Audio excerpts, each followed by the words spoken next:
That one? Both. The one that goes live. Do you see us yet? Yeah, well, I will. Oh, okay. I should look for you, but we should say good evening. Good evening, ladies and Hi guys, gentlemen. good evening. Good evening. Welcome to another episode of the Caribbean Edge. We're so happy to have you this evening, and my name is Dawn Wilson, and tonight we have attorney Marlon Hill with us. Awesome to be here. Awesome to be here. And we have the lovely Cheryl Ann, who is busy sharing us. Good evening, ladies and gentlemen. Just going to make sure that we are being shared so that everyone can get their questions answered. And so I'm going to start. As you know, if you've tuned into previous episodes, we usually have a quote or something to announce going on. But tonight's quote is so befitting. Our lives begin to end the day we become silent about things that matter. And that's Martin Luther King Jr. I like that. Yeah, so it's great for tonight's show because Marlon is here to break everything down for us. And but first of all, I think people want to know who you are. So for people that don't know you, who you're about, that are tuning in worldwide, tell us who is Marlon Hill. Yeah. I'm still marinating on that quote though. I really like it. Do you want to speak to it? I think if you want to speak to it, you can. You know, there are a lot of things that matter to each of us, right? Yes. And we have to, you know, hopefully tonight we can talk about some of the things that matter to you, right, or that matter to me. Yes. This is what elections are all about, yes, right? And in fact, that's in part what my life has been about too. You know, I work on things that matter to me over the years, being a son of the land of wood and water. Anyone knows where that is? I have no idea. Enlighten me, please. Enlighten me. A few thousand miles away south of Key West, right across from Cuba, 4,411 square miles of beauty and splendor. Wow. The island of Jamaica. Wow. What an amazing way to introduce our country. I like it. You know, and so Jamaica exported me to the United States when I was 14. You know, so they exported you. Exported me to, okay. yes. Wow. Exported me, and then the United States imported you. and then adopted me. That's a valuable good. Valuable goods. The United States benefited from the export. Wow. We're all exports. We're all part of our cultural history. It really defines who we are. I like how you put that. That right? was well put. Well, you know, put. so the United States is a blending of importation, right? Absolutely. It is. So I came in when I was 14. So I grew up in South Florida, down in South Miami-Dade County, as you may recall, or may not. Some people may not know. A number of Jamaicans came to South Florida during the late 70s and the early 80s, right? You remember the days of Prime Minister Michael Manley said, you know, there are 5 flights to Miami. You can take one of the flights if you want. Wow. At that time, right? Wow. So that there was that time period. But my mom was not part of that excursion. She was the last of 3 sisters, and so she was the last sister that came up to migrate to Miami. And she basically said, listen, you know, we're going to move to Miami in a few weeks. Get yourself ready to go, to move. So I was just going into what you call 4th form in Jamaica, which is 10th grade.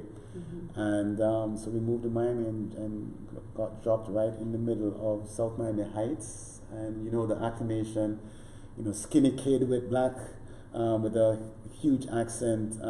Kids have a way with not understanding each other, the differences. The difference. So growing up in South Florida, it was challenging, but luckily for me, the school that I went to was very welcoming.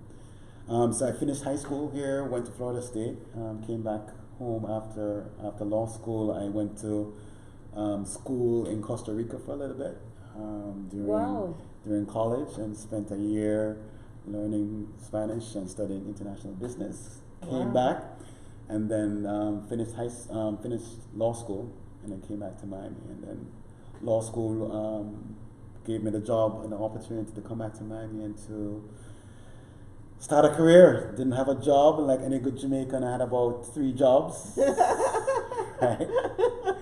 And ended up working for a law firm and representing companies and other entities, nonprofit corporations, and built a career being a strategist and also helping the law firm to be engaging in the community as well. And that's what really opened the door for me, not only being a lawyer, but also being involved in the communities. So Marlon Hill is a strategist. Marlon Hill is a civic mobilizer. Marlon Hill is the husband of a 2-time breast cancer survivor, kidney transplant recipient, the phenomenal Carla Hill. Wow.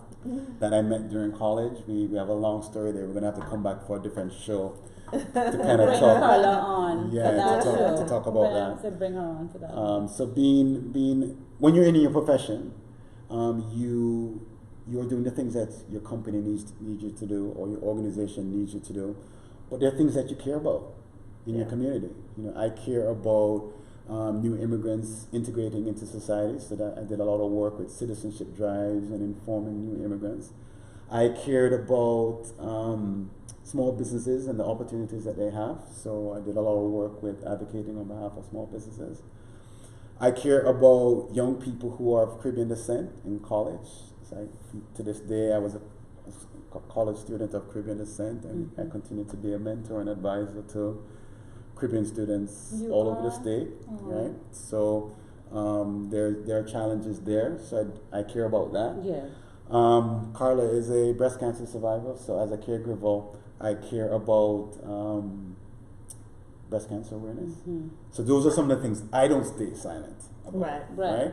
And so whenever you choose to get involved in politics, you pick those things that you're passionate about. You pick those things that are connected to you and your family, and you make a decision what role you're going to play to get involved with that particular issue. And these are some of the things that are going to be important to us in 2020.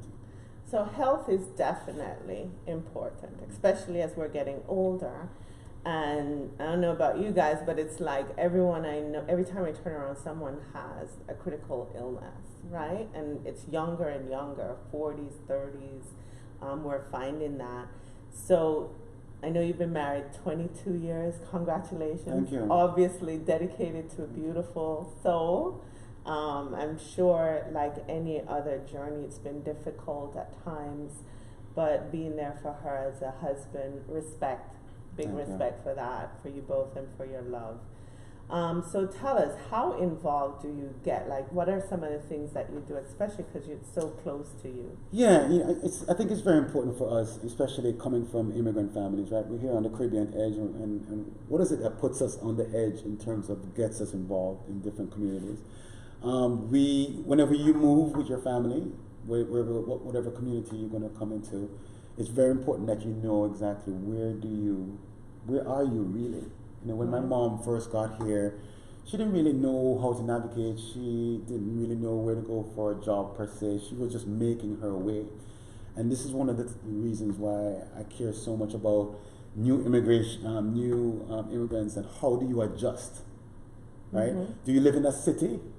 Do you live in a county? Which county do you live in, and which state do you live in, right? So those are the different levels of government. And the quicker that you can learn where you are situated, the quicker you can acclimate, right? And get settled into society. So the issues that you pick are dependent on where you live. Some people, have the support system that you need. Whether you're here some people come for school. Some people came with family. Some people came alone. Some people came out of distress from another country. But we all go through that experience over time as new immigrants, and that issue is something that still challenges us. Still very much there, yeah. So I see some comments coming through. Someone said that they met you through Barack They met Obama because of you. Barack Obama. Man, who was that? Who was that man? Sure. Who said that? I'm trying to see You the know- comments because they're popping up on my phone. No, I feel deprived. No, I Boy. feel like, oh my God, I should have known you sooner. That person must be going through some depression. Oh, but- wow. But no, yeah. Wow. See if I can see. Serious who's saying jealousy it going on here right now. Very much, I'm feeling so much envy inside. Who is Well, this? with the presidential elections, let's talk about that a Yes, little bit. yes. Talk about it a little bit. You know, that whole period for us was almost 10 plus years ago, right? So if you are now 45, or if you are now 25, 10 years ago, you maybe have been following politics, and you were not following politics. So I was associated with the Miami Book Fair, and Senator Barack Obama stepped out of a taxi in downtown Miami to come to the book fair to present his book. Remember his book, right? The Audacity of fill in the blank. The Audacity of Hope. And so he presented his book. He spoke at the Miami Book Fair in November 2017. The Audacity of Hope? I do not know that book. It's Audacity of Hope, one of his first books.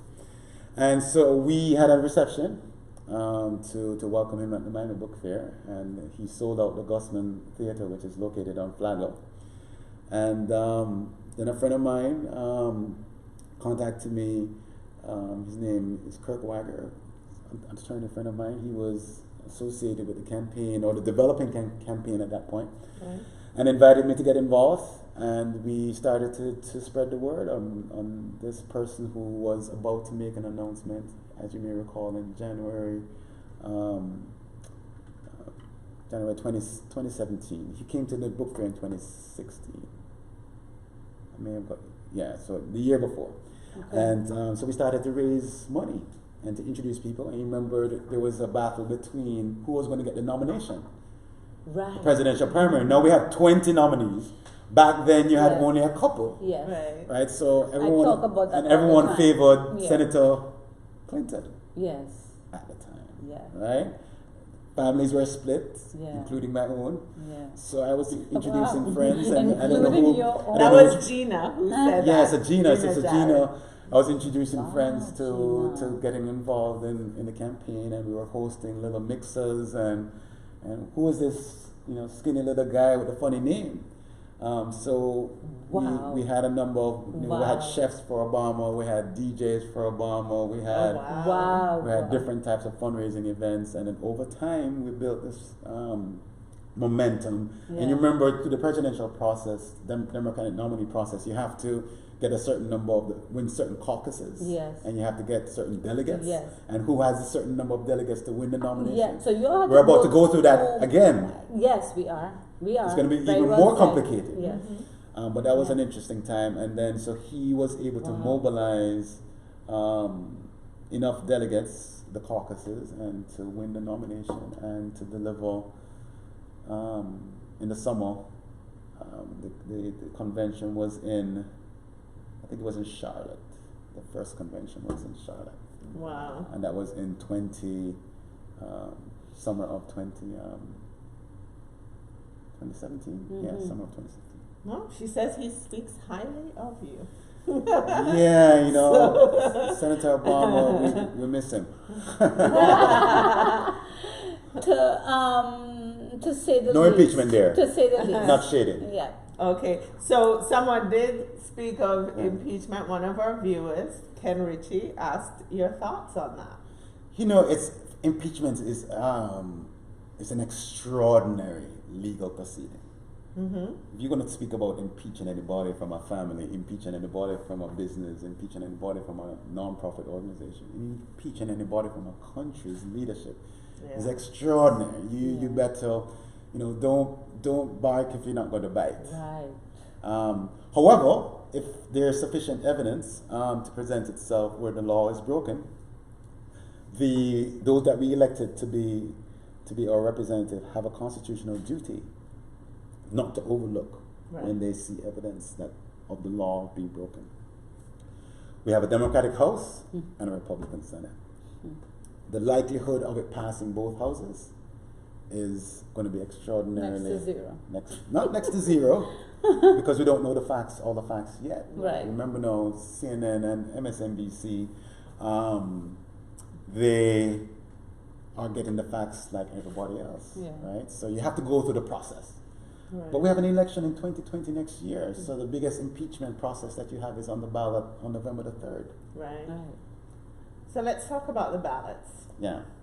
How important it is, because a lot of people, especially with disappointment, Mhm. you're disappointed that the person that you expected to win or wanted to win or voted for did not win, and you think you stood in line or you went through the process Yeah. itself.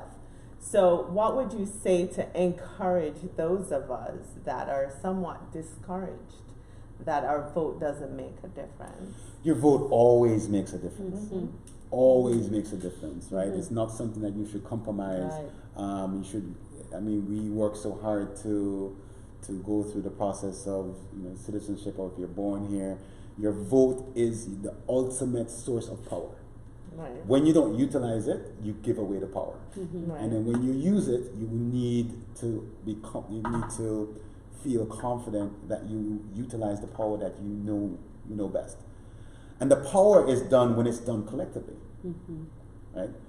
Cheryl and I, we may care about one issue, and then you may oppose that issue, Mm-hmm. right? So our voice taken together could overwhelm you, but if you are able to convince another group of people that you care about this issue, then you have that's politics. Politics is the tension of the issues that we care about. Mhm. And you go back to your quote Yeah. that we started the show. Yeah. The things that we care about is not what you're going to be silent about, Right. right? So you Yeah. can't remain silent if you care Yeah. about certain issues: healthcare, education, student loans, gun safety, or gun reform, or however you want to define it.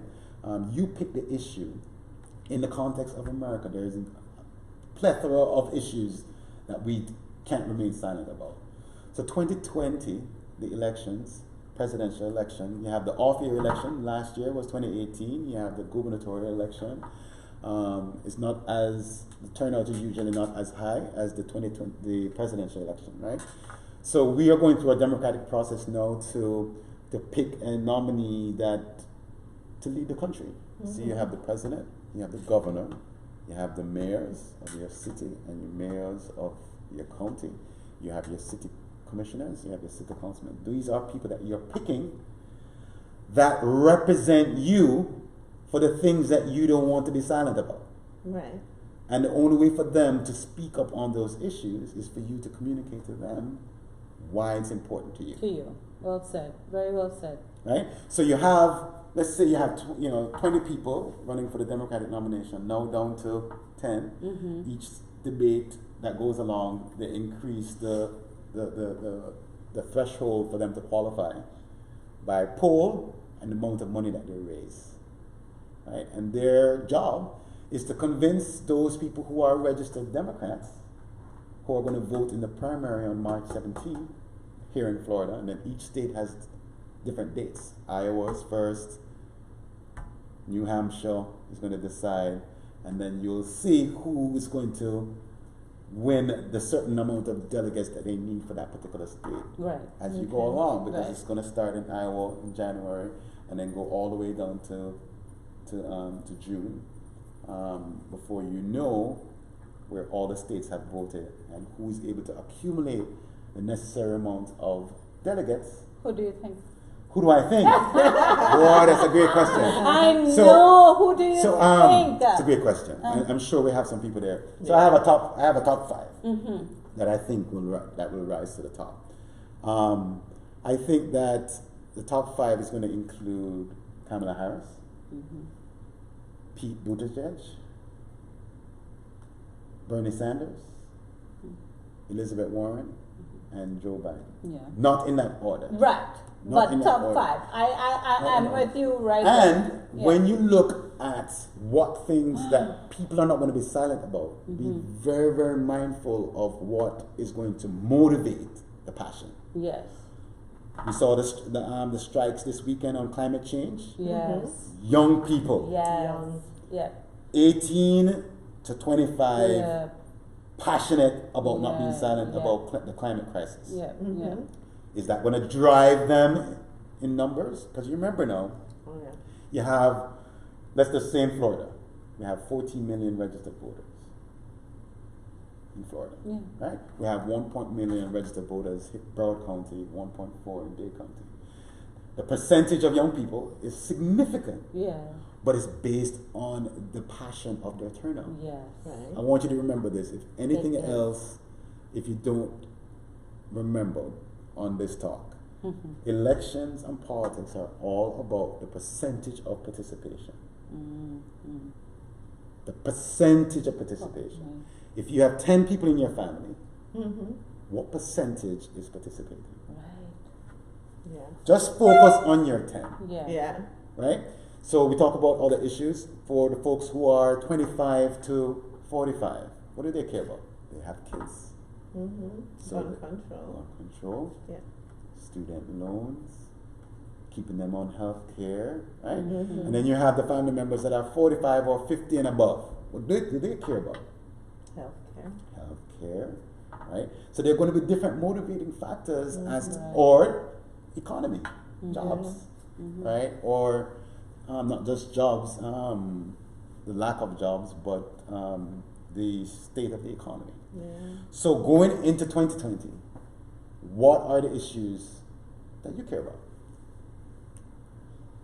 Gun reform. Gun reform, that's the one that you, Yeah, I'm sick of it. okay, sick of the shootings or, I'm sick of the fact that anyone can get their hands on an assault rifle.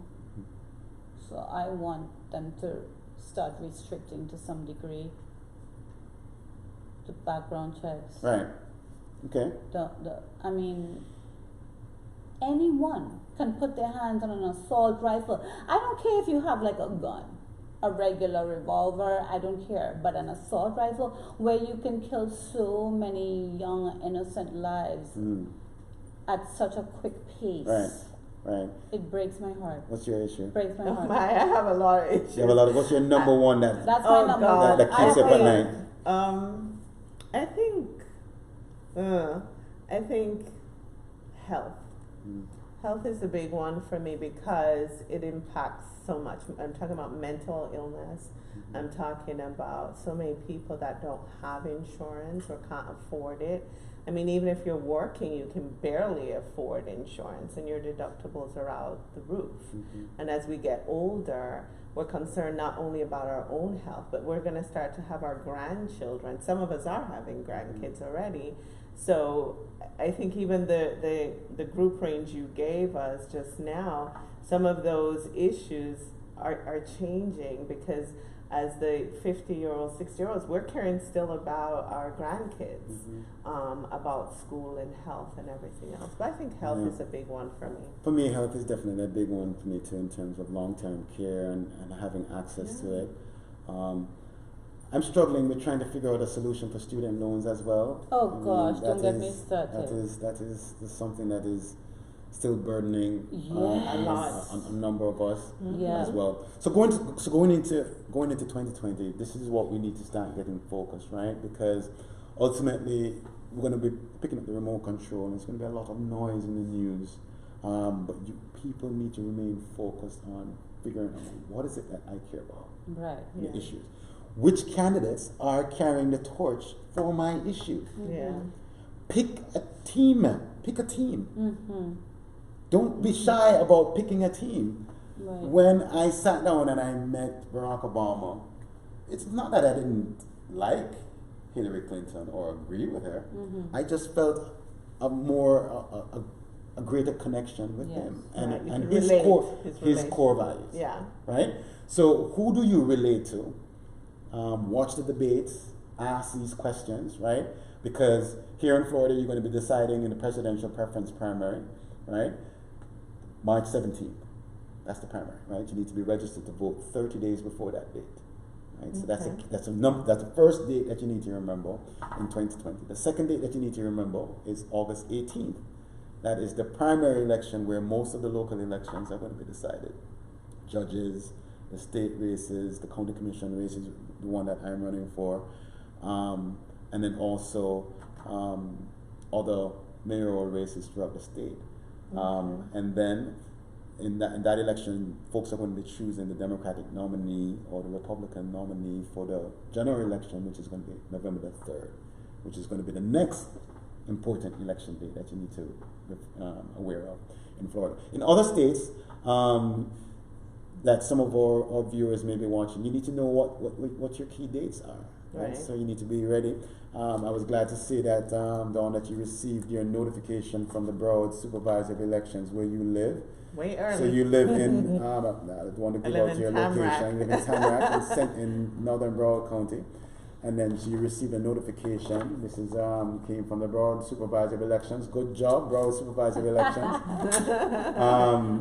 Giving Dawn the opportunity to update her address. Absolutely. You need to do that. If you moved, you need to update your address. If you change your signature, you need to update your signature as well. You can request your absentee ballot of all elections by doing this. You can change your party affiliation. Let's say you know what, I'm really upset at the Republican Party right now. I'm going to switch to no party affiliation. Imagine and that. if you next month say, well, you know, the Republicans are doing well now, let me switch back, you can do that. Okay. You can switch at any time you want. But to vote in the primary, you need to be a registered Democrat or a registered Republican, because in the state of Florida you have what's called closed primaries. Every state has a different set of election laws. So you need to be aware of that. So besides March 17th, again, August 18th, November the 3rd. Those are the 3 dates that need to be on your refrigerator. And we're gonna post these as well, so that you can reference. We're gonna send you a cheat sheet and get you prepared, because not everyone. One of the things about elections that you need to know is that don't be afraid to say you don't know. Yeah.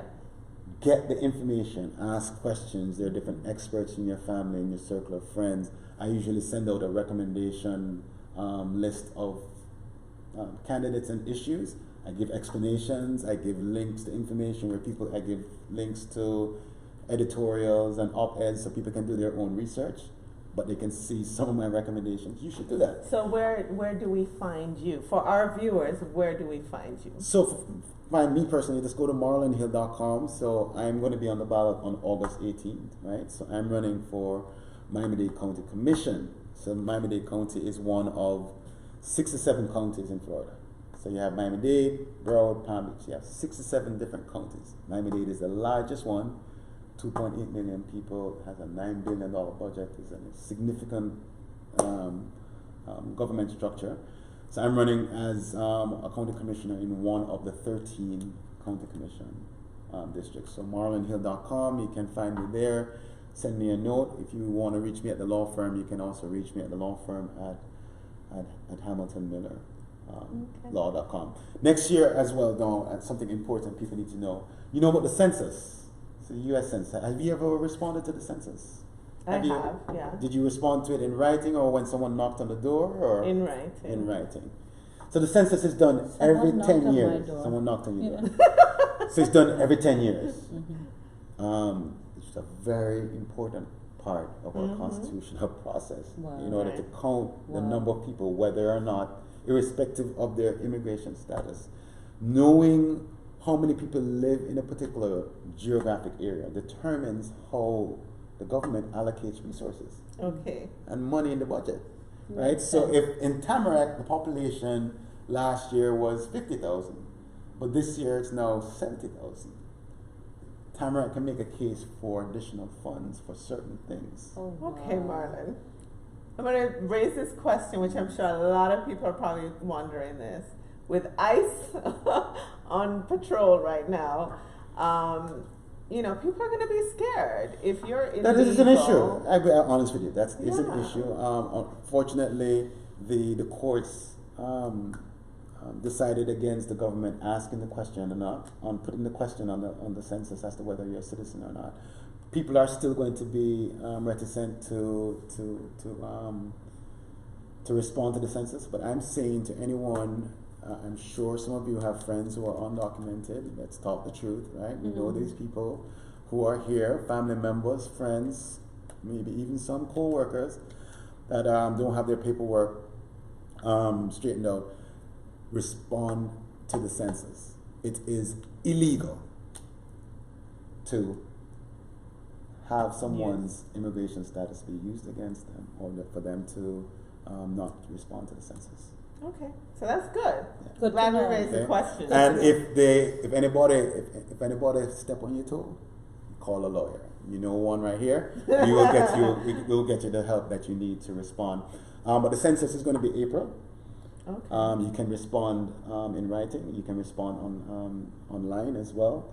You need to be very cognizant of this process. It's so critical. US Census.gov.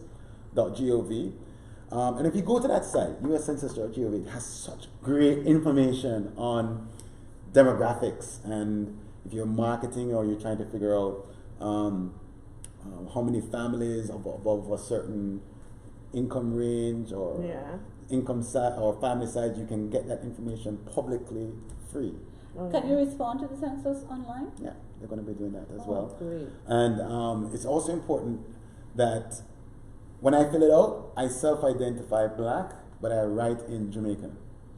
And we're encouraging Caribbean people to do that, because you may be self-identify Chinese or Indian, but write in the country of heritage. That's the only way you're going to know how many Guyanese, Black, or East Indian live in a particular district. If you just self-identify race without the nationality, you can't tell. Because we want to be counted. We're proud of our country. So that's good to know. Thank you for sharing that with us. But self-identified and write in the nationality. Yeah, I write in my nationality. Yeah. We have a couple questions for you, though. Tell me. Okay. Let's see what this says. Oh boy, someone needs glasses, or maybe not glasses. Zarion Ali says, what are your thoughts on so many Caribbean people who are still residents of the U.S. and not willing to become U.S. citizens, hereby allowing them to become a registered voter and increasing the voter population? They deserve some licks. Licks. To become a U.S. citizen, you just need to be a permanent resident for 5 years, or 3 years if married to a U.S. citizen. There are over 300,000 eligible permanent residents in South Florida right now that can apply for citizenship. Wow. Let me repeat. There are over 300,000 eligible permanent residents who can apply for citizenship today and vote next year. Right. What are you waiting on? I know it costs a lot. I know it costs a lot of money, and it's $725. But if you're having financial trouble, you're receiving any social benefits, or you are unemployed, or you're retired, you can apply for a fee waiver. There are several citizenship drives happening right now in South Florida by many organizations. All you have to do is ask where. Every couple of weeks there's a citizenship drive where you can receive free legal advice to complete your citizenship. Wow. I have several friends who are still procrastinating. Some of them may be even watching right now. Yes. We had a citizenship drive last month that we supported. We were able to register about 35 people. We had another one a couple months before. We did a couple hundred. So we're chipping away at it, but it's not very difficult. All you have to do is just go to the immigration website, download form N400. It's easy to fill out. Put us, make sure maybe you can have a partner or a sister with a friend and put aside the $725 and get it done. Yeah. There's another question there, Dawn, about the Electoral College. Marlon, can you explain what the Electoral College is? Oh boy. All right, we're going to go back to civics, civics, and talk about the Electoral College. Great question. The Electoral College is the states are afforded a certain number of votes, electoral votes, in order to. You have to get those votes in order to win the presidency, right? It's the Electoral College was created to balance the large states versus the small states, right? Because New York, California, and Florida could just boom, right, if the votes were there, right? Yeah, right.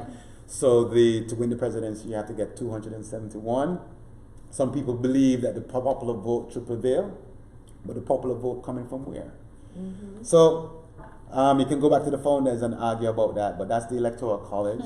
Electoral College is important. Again, the percentage of participation is important. If you want your state to deliver, In 2008, I was one of the electoral voters. Florida has 27 electoral voters.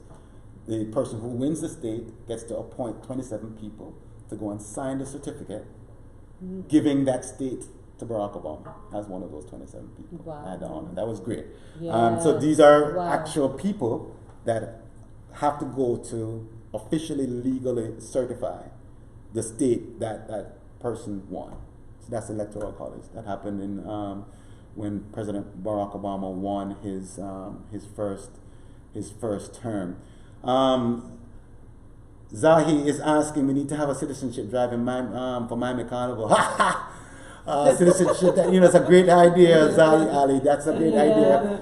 Because if we were to vote like we fet, I think that we would do very well. Yes, I think so too. I think that we would do very well. So you may not be a bad idea. Maybe we can have a citizenship drive at the Cooler Fed or the breakfast party. That would be a great idea.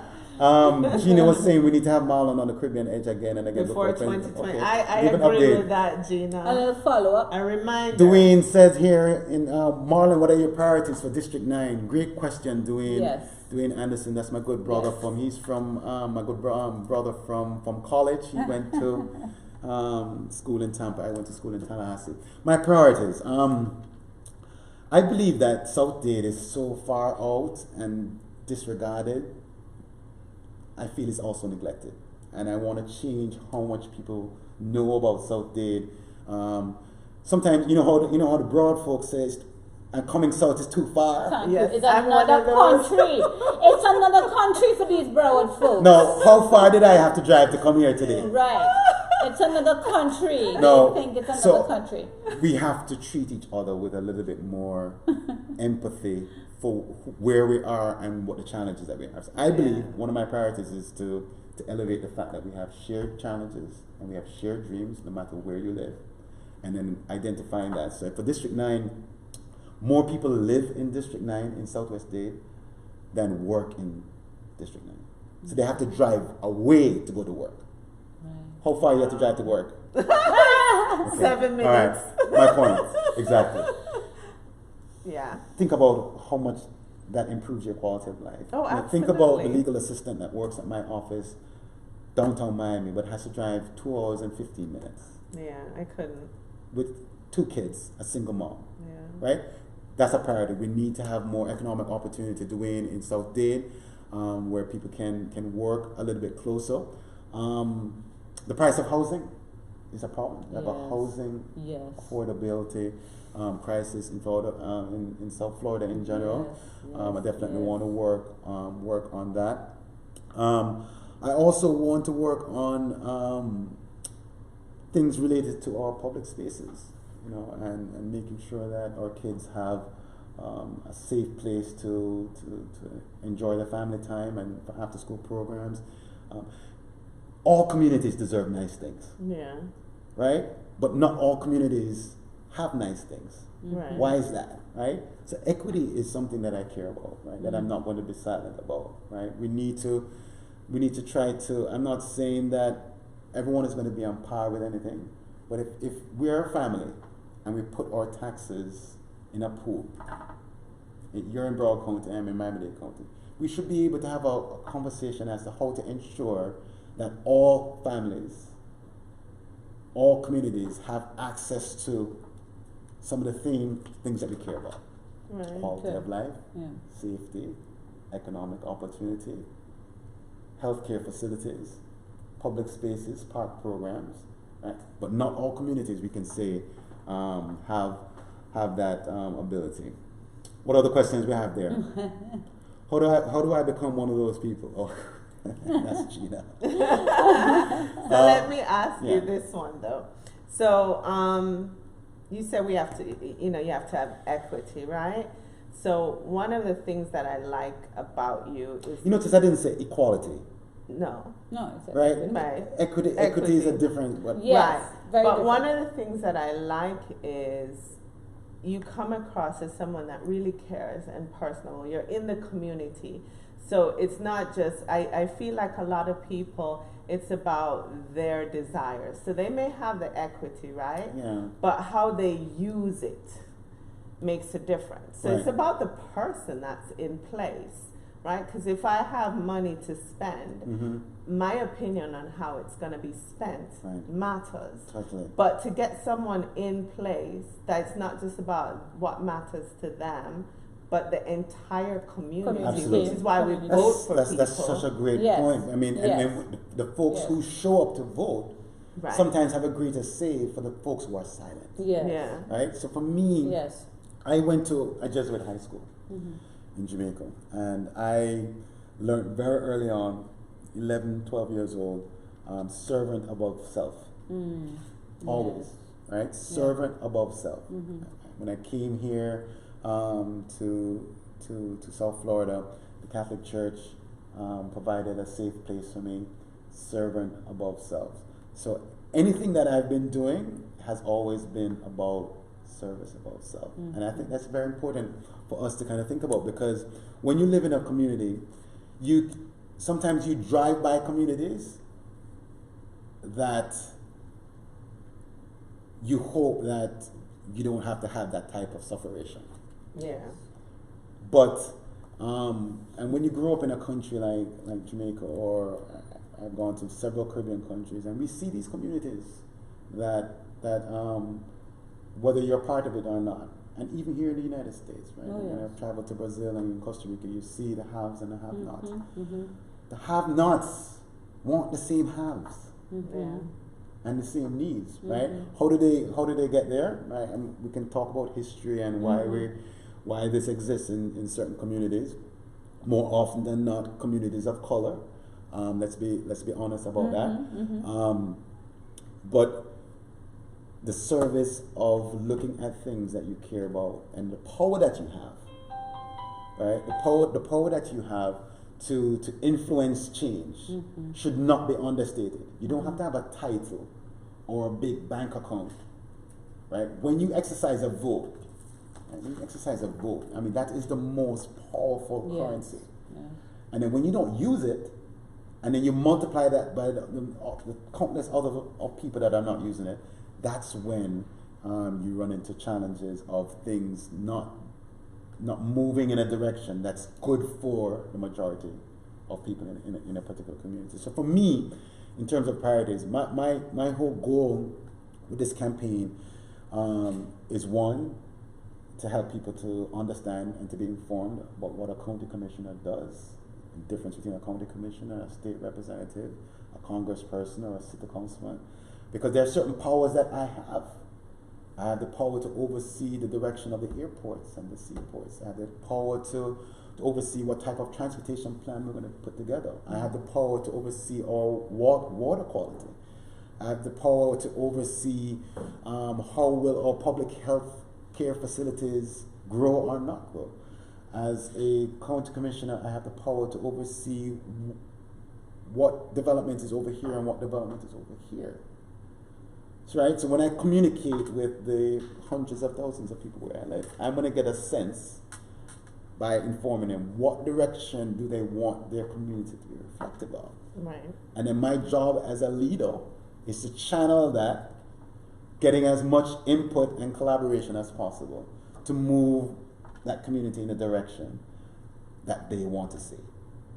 Right? And every person that's elected to office needs input from informed, engaged citizens, whether it's the president, whether it's the senator, congressman, governor. If you are not pushing, then how do you expect to pursue the things that you don't want to be silent about? That is so key, right? So young people sometimes get disenfranchised or disillusioned because they don't see. What you saw this past weekend is that they're frustrated and upset that the leaders who are elected right now are ignoring a problem that they are going to inherit. Yeah. And I'm saying to you right here tonight that issue is going to be a living room issue for a large segment of our society next Yeah. year. Gun reform, gun safety, going to be an issue. People are going to be looking at where do you stand on that. And there are other issues that are going to motivate people. I think we're moving into the time now before Thanksgiving and the holidays. Early next year, you're going to see where the primaries are going to go, who's going to win Iowa. The polls, you're going to see more people dropping out of the race. So you already start because they have to raise more money and they have to get more people to donate more. They have to get more individual donations. Money is such an important part of politics, right? Whether it's your $5 or your $100, right? So to give to a presidential campaign where we raise money, right? The maximum that you can give is $32,000, right? For the election cycle. Right? But you're talking about 0 to 33,000.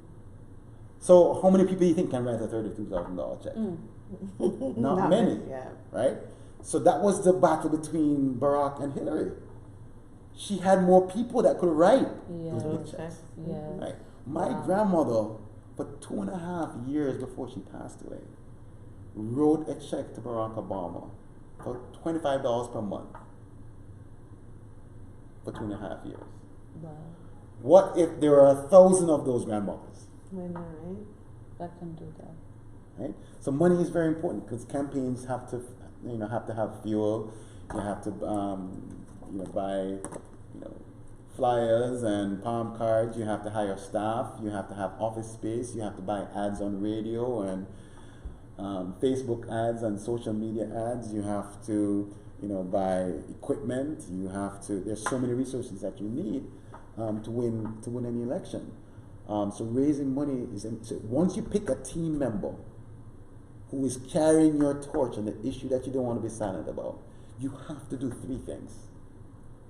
Write them a check, volunteer, and vote.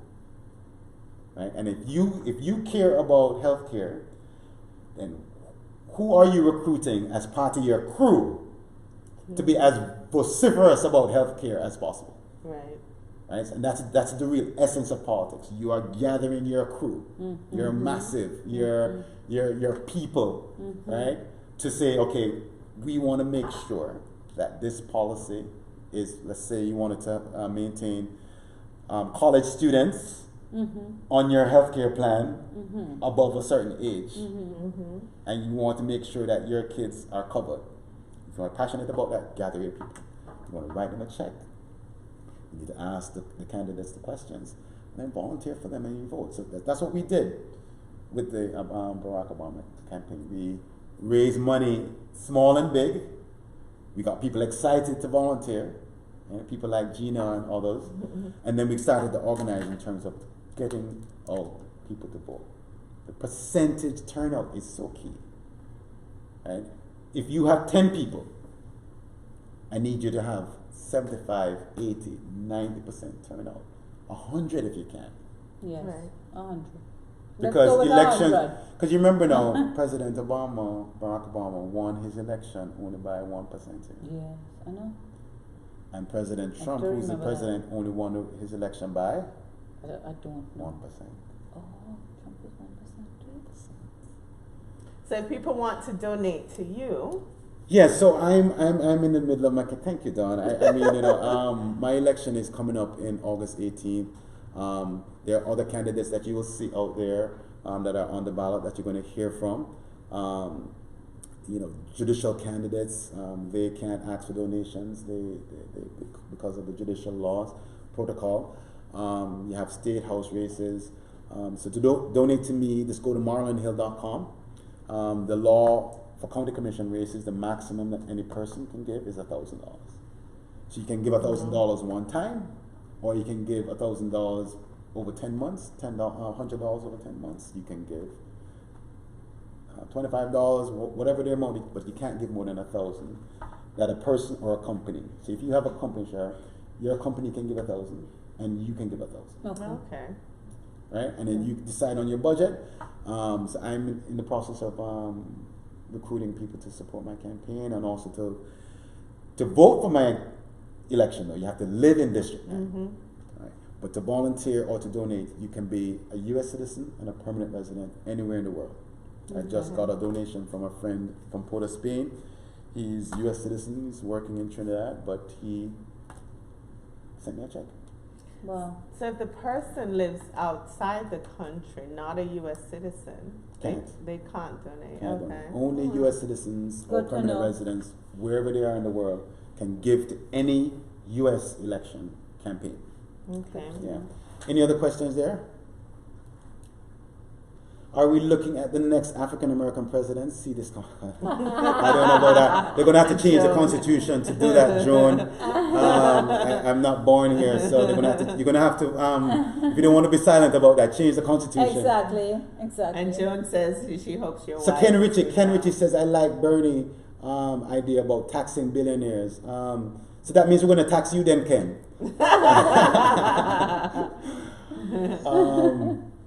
Thank you, Joan. Yeah, my wife Carla is doing well. She is helping me on the campaign trail and also doing what she does best, which is to be a health stylist. And I'm sure the Caribbean Edge will invite her on so you can learn. You know what? I have to say something about Carla. Please. For this campaign, I've learned from her the whole issue of resilience. And the reason why that resonates with me, Dawn, is that when you go through a life event, there's certain things that help you to survive. Yeah. Right? And a life event is not just health. It could be loss of a job. Exactly. It could be foreclosure. It could be you live in an unsafe neighborhood. All those things are life events. And what I've learned from Carla and about resilience is that you have to have a very positive outlook on the challenging life event, even when it's the most dark. You must rid your life with negative people. Oh yeah. Two, you need a support system. Support system is not always your blood. Yeah. It could be family and your blood, Yes. right? And you need to inform yourself as to what you need to do to overcome that challenge. You know, so whether the kidney transplant or the breast cancer, I learned that as a caregiver, you need to be informed to make good choices. You need a support system. You need to have faith. One of the reasons that I'm running is to help this district to become more resilient. Because they are neglected, because they have all of these other challenges. I believe that my life experience, not just in marriage, but in life in general. Even when I first got here and I rode my bicycle to school and things were tough at home because we were working family. I had to work during high school. Right. I worked at Chick-fil-A and Sears and while still having to study and all of those things. And so being resilient is something that is important to me. Yeah. In this journey of politics for me, right? And if I'm able to help one family or one segment of the community to be a little bit more resilient, I may not be able to alleviate or eliminate that particular challenge that they have, but if I can help them to survive it. Yes. Make their life just a little bit easier. So instead of 2 hours and 15 minutes to drive from Homestead to work downtown, can I move the needle on the transportation network that get it down to an hour and a half? Yeah. Give her back half an hour, 40 minutes with her kids? Yeah. That could mean a lot to her, right? Can I help a family that may be challenged with foreclosure to understand the resources that are available from the federal and the state government to help them through the recovery of a life event from foreclosure, from healthcare costs? Yeah. Can I help a family to understand how to start a small business from home so that to make up some income from that's not enough from work, they can start a business and use my skills as a business lawyer. Those are the type of things that Dwayne was asking me. My priorities is to help families not only in my district of District 9 of Southwest Miami-Dade County, but the county as a whole, to become more resilient by having more information, by thinking of the community as a family, to to know that your community, even though we're multicultural here in South Florida, we're kind of a little segregated still, you know. Right? Oh yeah. We're still segregated, right? Oh yeah. So you remember when you grew up in Jamaica that the lady down the street could discipline you? Oh yeah. Oh yeah. What happened to that? Oh no. Okay? Not happening. And it's not discipline even just to care. Yeah. You know, we don't have that sense of family living in the United States as much as in many communities that need it. But you know what I find, and it's from people like you, Marlon, that have come on here, and you're, trust me, you're not just touching Miami-Dade, you're touching the world at this point by sharing your journey, your goals, your dreams, Carla's as well, your support system for such a phenomenal woman that so many know. But, you know, the Ginas that have come on here and talked about their journey and their support system through their children, through the community. It's key. Paula Haas, who has a community behind her. I mean, kudos to the people that are those communities like you're describing. May not be disciplining each other, but I find, and maybe it's just who I'm surrounding myself with, we're seeing so many people support that journey. When you're in the eye of the storm, the person with the life event, and when I say the life event, is not just about health, right? Right. But let's say it's just health. You also have to look at the caregivers. Oh yeah. Right? Yeah. The health of the caregivers. Absolutely. The physical and mental health of the caregiver. So for any community, it's my impression based on my experience growing up in the United States and going through the transition of being a new immigrant and then going off to college and being different, speaking different, looking different, sounding different, and eating different, worshiping different. You, in order to survive, you need to have that support system, right? I've seen it even as a lawyer. Whenever a struggling business that I'm helping to strategize or solve some problem, you cannot afford to isolate yourself. And I would say the same in politics, right? If you are going to fight or you are going to advocate, who has your back? Who is your support system? Yeah. Right? You know, so you can't just be on on your Facebook page or your Twitter page and your IG page screaming by yourself and ranting and raving. What are you doing about it? Right. You gotta stop and say, okay, I don't want to be silent. Go back to your quote when we began the show again. You don't want to be silent. What do I do to make a bigger fuss about this? You know, be smart about it. Trying to find people who care about this issue. Cook a Sunday dinner with some rice and peas and some chicken and invite them over and talk to them about why you care about this issue.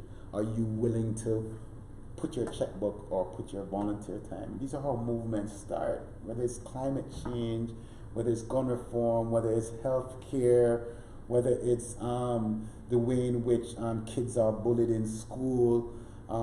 You pick the issue that irks you. If you want to do something about it, I'm telling you that there are ways in which for you to build a sense. And at the end of the day, this is the essence of politics.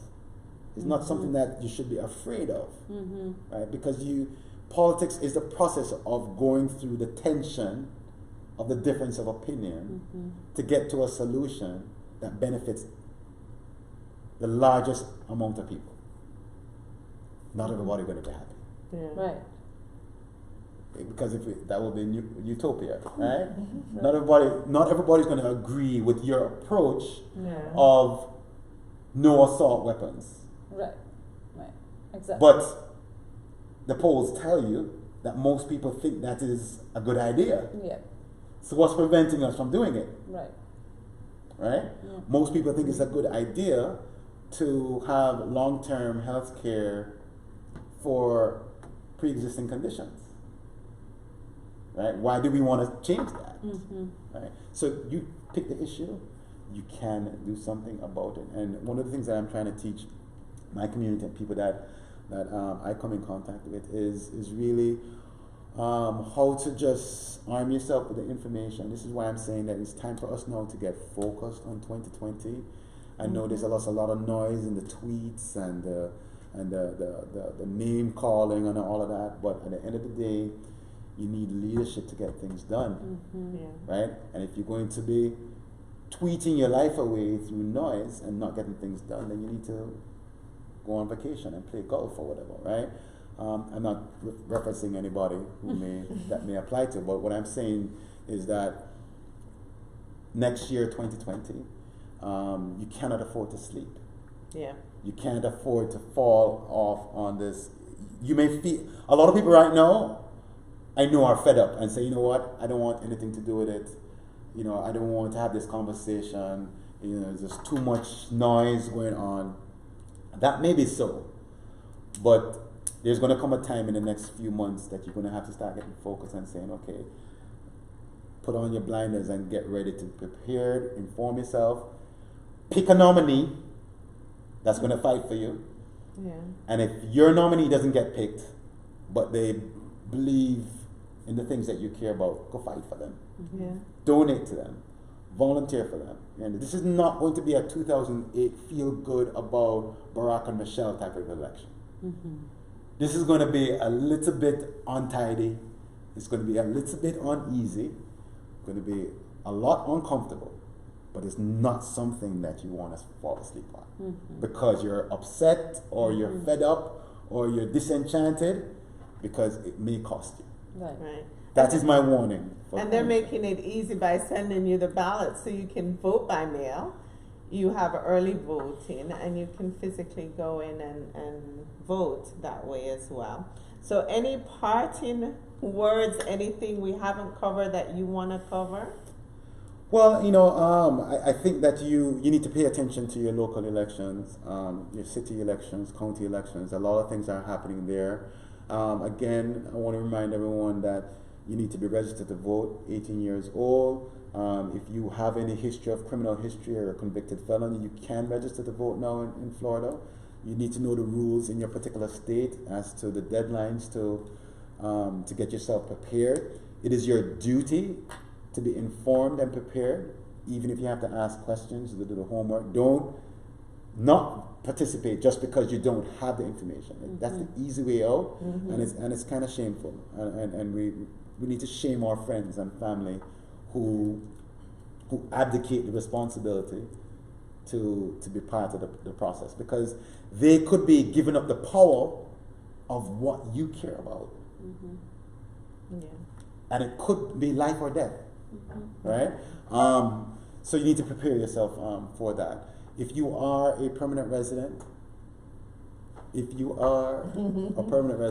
you're eligible for citizenship and you need help to fill out your citizenship application, send me an email at marlon@marlonhill.com. I will personally ensure that the application gets filled out. I've done, has to be a few thousand. Wow. Now, I can do it in my sleep. Yeah. If you need someone to help you out, all you have to do is get the filing fee done, $725. It's now taking 10 months as opposed to 4 months, 12 months ago. Wow. So why is that? People are doing it. Because of all the crackdown. Well, you said it. They're dragging their feet, in my opinion. Yeah. But so if you apply today, you could potentially be a citizen by next summer, which means that you could participate in this election. If you have any friends that live in South Miami-Dade County, which is Miami Airport, like Southwest 120th Street, all the way to Florida City. So Country Walk, South Miami Heights, Richmond Heights, Fairway Heights, West Perrine, Goulds, Florida City, Homestead. If you have any family south of Kendall, tell them to call me. They could potentially benefit from my leadership on the ballot. Anyone that's doing business or living in or doing anything connected to Miami-Dade County, even though I'm in District 9, I'm going to be making decisions on the entire county. Well, that's awesome, because even though I don't like to drive to Miami, you're going to make it a better place. You're going to improve the transportation. And there are issues that are regional. There are issues that are regional between Miami-Dade, Broward, and Palm Beach that we care about. Transportation, sure. Yes, transportation being one of them, international trade and cargo. There are a lot of things that go back and forth. So visit me at marlonhill.com. You can check if you live in District 9. You can sign up to volunteer. You can make a donation today. Pull out your credit card. Any amount that is over zero is a good day. Absolutely. Right? And if you can, even more importantly, give for the 11 months onto the election, right? So not everybody can just, maybe Dawn can write a $1,000 check right now, but if Dawn wanted to give me $1,000 in her budget, she could do it by giving me $90 a month. Okay. Someone may not be able to afford that. Some of my younger friends who are young professionals, asking them to do $25 a month. Right. Mm-hmm. So I have a fundraiser that's coming up this Saturday. The Roden family is hosting something for me. I have a young professionals fundraiser that's coming up on Carnival Tuesday, October the 8th, down in Miami at Little River. I have another event hosted by a group of women friends. You may want to come to that one, October 24th. Carla is co-hosting that one, and where is that one? That one's going to be down in South Dade. Remind us, we need to share this information with everyone, just in case people can actually make it. People are probably down in Miami watching this show, so they can make it as well. And if you're in Jamaica, or if you're in the Caribbean, or if you're out of state, and you say, man, I like this guy, I think he has some good things to say. I think he would be a good person in leadership. You can write a check and support me as well. This is the kind of support system. Someone just said, repeat how they can donate. I think it's marlonhill.com. So marlonhill.com, you go to that. You can go on your phone, you can go on your iPad, marlonhill.com. There's going to be the first bar that says donate. Click on that, pull out your credit card, and you can go one-time donation, $100. Or recurring donation for 10 months, $10 a month. Or $1,000 straight or up. $1,000 straight up. Yeah. From the company or from your individual bank account. And then I will be reporting to you. I'll have your email, I'll have your contact information.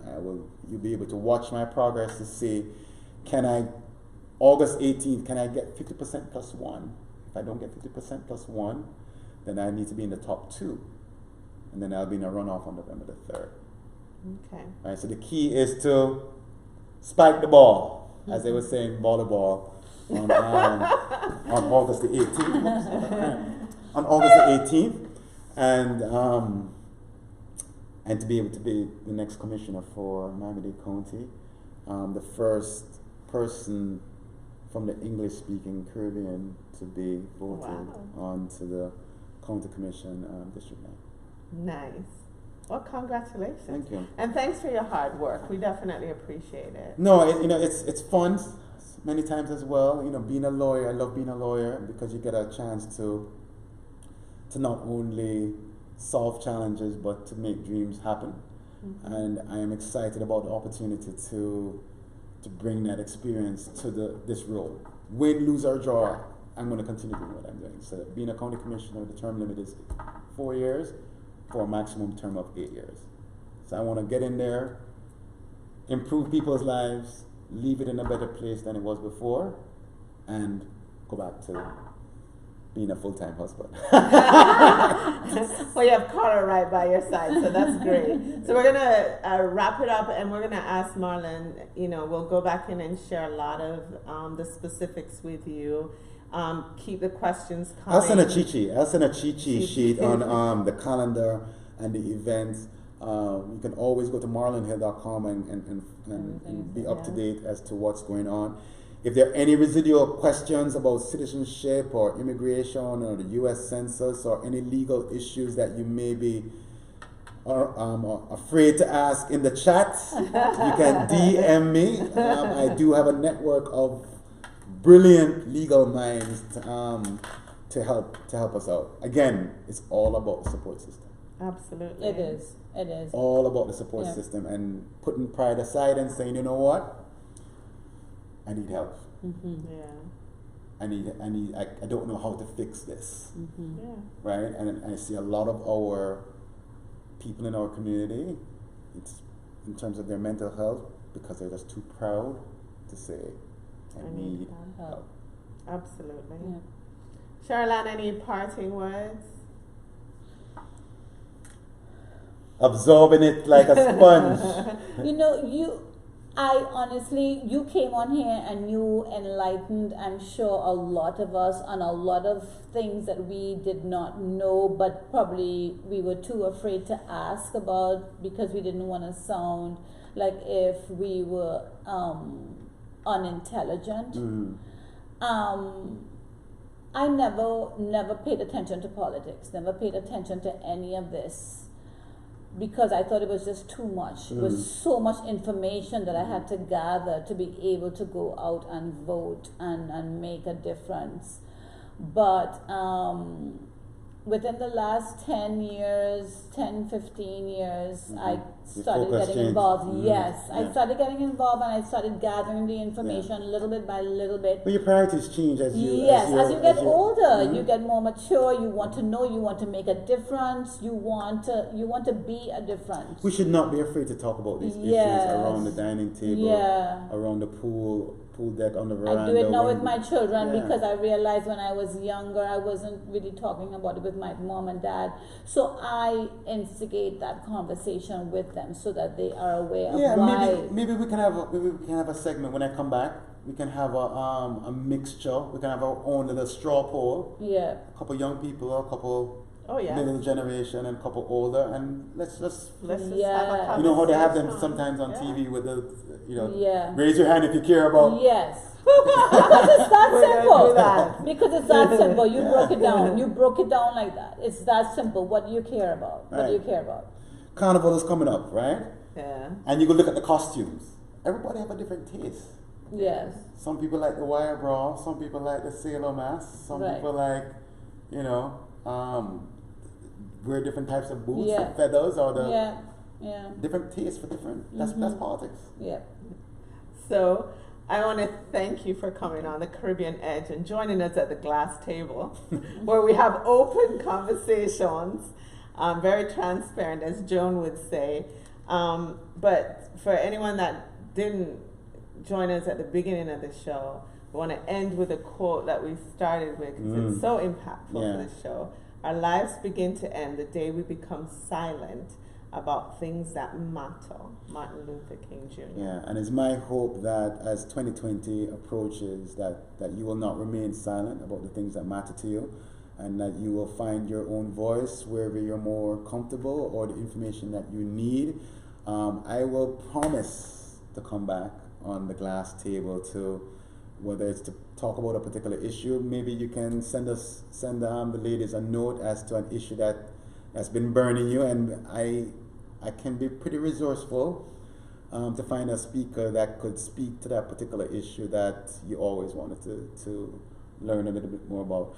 I also have before I go, a commentary that's every Saturday at 4 p.m.